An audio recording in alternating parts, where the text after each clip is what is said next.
Hello, my name is Abigail, and on this channel I talk about books and things that I'm passionate about. And for this video specifically, I have two books with the same name. You Make It Feel Like Christmas by Toni Shiloh and You Make It Feel Like Christmas by Sophie Sullivan. These two books have the same name, but are they different? Let's talk about it. So this one is a Christian romance book, and it centers around a sister of some brothers that are probably a part of another series that I am missing, or maybe this is like the start of the series. But all of the siblings have Christmas related names, which is interesting. Her name is Star, one of them's name is Angel, Noel, there's like a bunch of them. And this is the friend of one of her big brothers. So we've got, first of all, we've got a little bit of an age gap. Second of all, we've got brother's best friend, but it's Christian, and I don't know what I was expecting going into this, but obviously I will leave it there for now. And then the next book we have to talk about, once again, You Feel Like Christmas by Sophie Sullivan. This is about Maisie, who is a photographer, and she is getting ready to go to her really it's like a friend of some family, and her family's friends. So it's her brother. This is complicated and convoluted. Her brother is married to someone who is best friends with this guy, and so that person just bought a Christmas tree farm, so it's very convenient, very Hallmark. They just go to the Christmas tree farm for Christmas, her entire family, him, his family, and then the couple that links them is his best friend and her brother. So I thought it was really a nice way to set things up, because it's not like a traditional thing. But this starts with a reeling Maisie, because she's thinking about the one night stand that she had with Nick.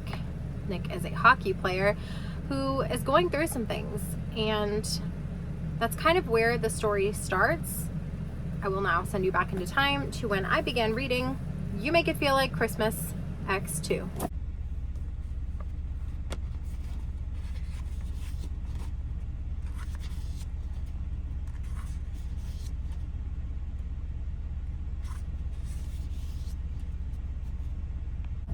It's Monday. I'm home from work because my child is sick. He began throwing up, so I went and picked him up, and now I'm sitting here reading a book. Don't look at my goldfish and my nerds, okay? That's rude of you. But it just occurred to me as I looked onto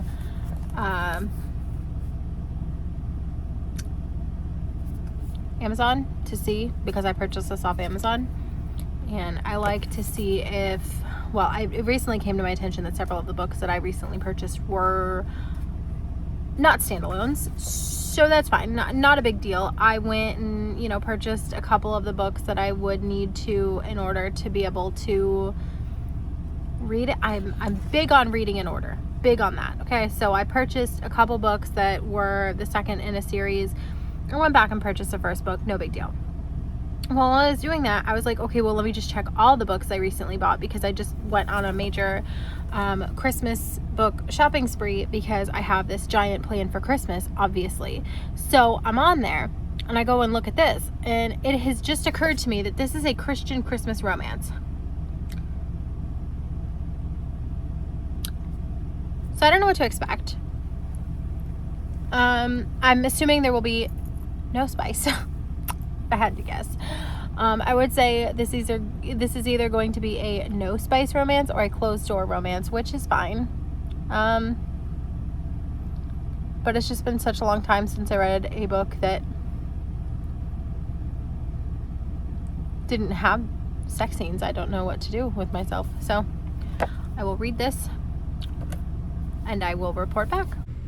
Unrelated to the progress we're making in the story, but this actually takes place in DC, which is interesting because I was there earlier this year, and the main male character lives in Alexandria, and the line says, since he lived in Alexandria, it would take him a little while to drive to DC. I drove through DC through Alexandria to get to the hotel that we were staying at just outside of DC, so that was really interesting.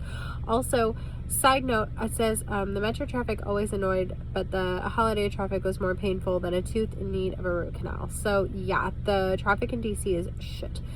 But the thing that I wanted to mention that I didn't mention earlier because I thought I was being nitpicky, I just figured since I pulled my camera out to talk about Alexandria and DC, I might mention it.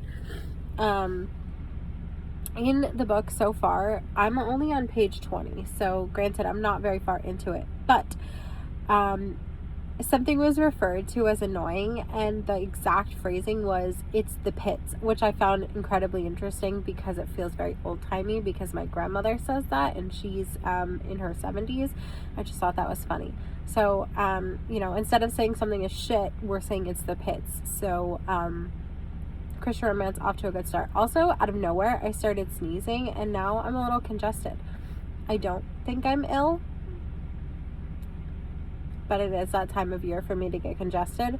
So probably what I'll do later is take a shower with a hot shower and a shower steamer and really open up the sinuses. And also I have soup because my kid is sick, so I might also breathe in my soup. And I made this delicious soup yesterday. So good. Anyway, back to my book. I am on page 20 of like less than 200, so I'm about 10% of the way through. But this is not impressive because, remember that I'm on page 20. Hold on one second. This is not impressive because the book actually starts on page 9. So I've only actually read 10 pages. Also, here's my kitten. He's so handsome. With him sleeping. Love him. They kissed. I have a confession to make. I judged this book a little too harshly when I found out that it was a Christian romance. I was expecting a lot more Christianity. Please excuse my hair. I'm sure I've mentioned it 150 times on the channel how I went to the salon and they butchered my hair. Regardless, moving on from this, I judged it really harshly because I was sure that we were going to listen. Technically, there's nothing like. How do I say this without getting completely canceled? First of all, I am a Christian. However, I read a lot of smut. And not that every romance has sex in it, but I'd say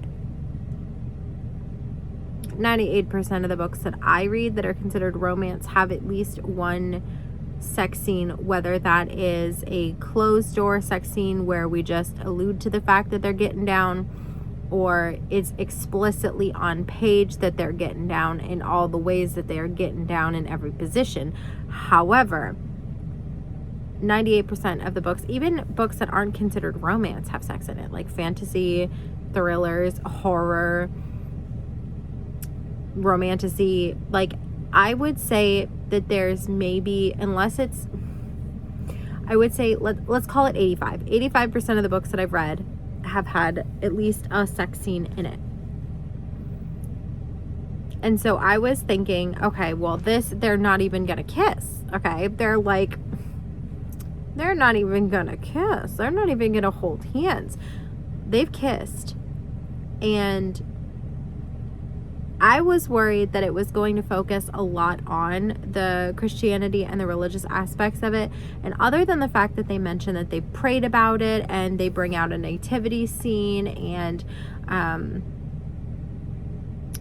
other than the fact that it takes place around Christmas, so Christ-ish things are happening around Christmas, it really hasn't been that that Christian. Like, I mean, we talk about prayer a lot, and on this page right here, they see a nativity scene, and in her head she says, "Lord, thank you for the gift of your son." That's not too bad. Like, I mean, it's great, you know, if you're a Christian, it's fabulous. Even if you're not a Christian, great, you know what I'm saying? But I was expecting this to be like, I was expecting Christianity to be the focal point, and I was expecting the romance to take a backseat. And they've talked about prayer and they've talked about, like, a lot of romance books even then will mention, like, oh Lord, please help me, or something like that. But like, I was expecting significantly more, and I'm actually not, it's not too bad, you know. And again, I am a Christian, so when I say it's not too bad, I mean for the average person who isn't a Christian. Like, if you're stepping in to read this book as a person who is not a believer in Christ, it's not over the top, I guess is the right word. Bad is the wrong word. When I say it's not too bad, what I should be saying is it's not too over the top. The Christianity is not the focal point in a way that, so far in my opinion, would stop a person who is a non-believer or a believer of a different religion from being able to enjoy the story, if that makes sense. So I'm willing to argue the fact that it could be that the entire book was 171 pages, and it could be that it wasn't as on the nose with the Christianity as I was expecting once I found out. But I actually really, really enjoyed this. I'd say at least enough to possibly pick up another book by this author. I'm not sure that it will happen this year, but I did kind of like it. I feel the need to clarify. When I say it's not that bad, what I really am trying to relay is that it is not as Christian centric as I was expecting. However, towards the end, we have full passages where the main characters are asking God for guidance. And now I don't think that's bad. Let me be very clear. It's not bad, but for those of you who may have other beliefs, may not believe in God, and that's not something you look for in a book, that's something you actively look for things that don't contain that, this one ain't gonna be for you. I am, like I said, I am Christian, and it didn't offend me, but it could, I mean, like I said, there's entire passages where the main characters ask God for guidance, they pray about things, they pray on things, they look for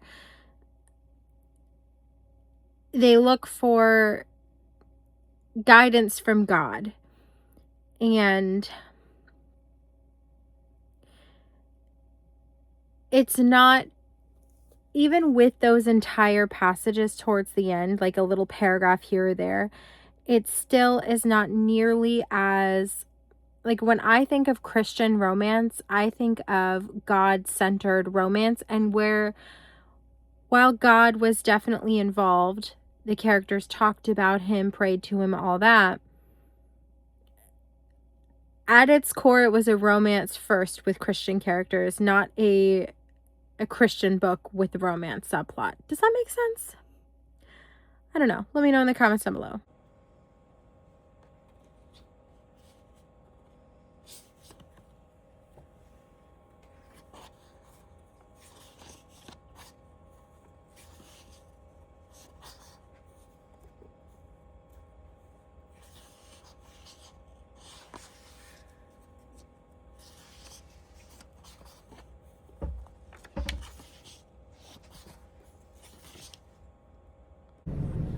So, I'm in the middle of this book. Well, middle is strong. I am 60 pages in, and so far I am at least moderately entertained, though I will say I keep finding excuses to put the book down.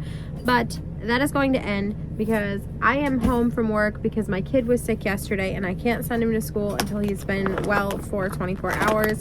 So I'm going to have a small little picnic of extra cheesy Lunchable pizza because it was buy one, get one free at the store that I went to. And I've got half of a Gatorade because when my child is sick, I figured I would also hydrate because I don't know, because I wanted to. And I'm going to read this book. This book will get finished today because I have the time to do it if I would just shut the hell up and read the book. So, funny story. I did not finish this book. It is 7 something at night and I need to start getting ready for bed because one, I'm tired, and two,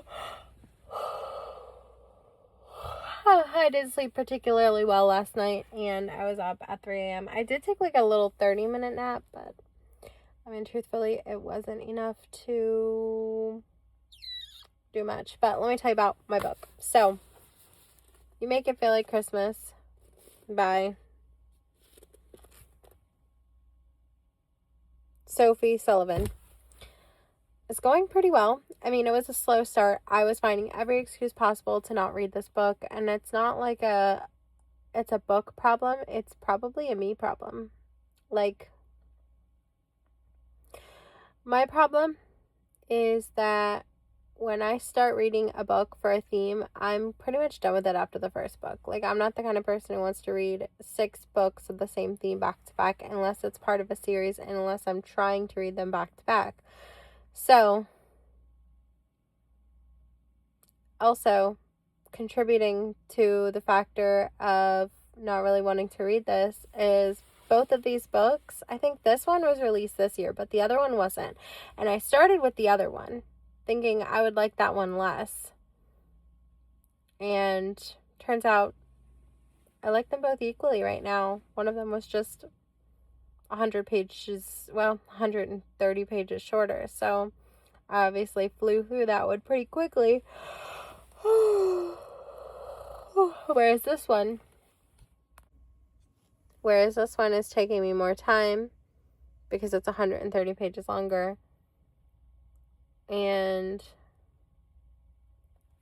I kind of only started this vlog because I had the same name. I know, I'm going to jail. But I'm getting used to my hair, so that's something. I really hate the fact that it is as short as it is, but it's very soft, so that's something. It's easy to go to bed too because I don't have to put it up and I don't have to wear a bonnet. It's very easy. But I'm still sad about it, so don't ask me how I'm doing. Okay? Alright. I'm going to go to bed because I got to wake up in the morning and do my hair. Because despite my sister saying shorter hair looks better than longer hair when it's messy, I do in fact have to go to work, so. Depending on where the next chapter ends, I might try and read one more chapter. Nope, it's longer than 6 pages. Nope, I'm going to bed. Yep, good night. Who wants to hear a funny story? I started this book, so my son was sick, and, well, you know, because you were just in the last clip. Anyway, it's been a week, and I haven't touched this book since Tuesday of last week. It is Monday. I had another day off of work, this time not related to my son. It was related to my husband, but either way, I still have not moved off of page 168. I just picked this up because I'm like, you know what, Abigail, I know you don't feel like reading it, but you better get through it because otherwise you're going to get stuck. And out of 304 pages, I've read 168. That's over halfway. If I push myself, I can read maybe like 60 pages tonight before I have to go to sleep because I've actually been up since 2 in the morning. So I need to sleep an appropriate amount tonight. So let me read this for a little bit and I will update you on my reading, I guess. I don't know.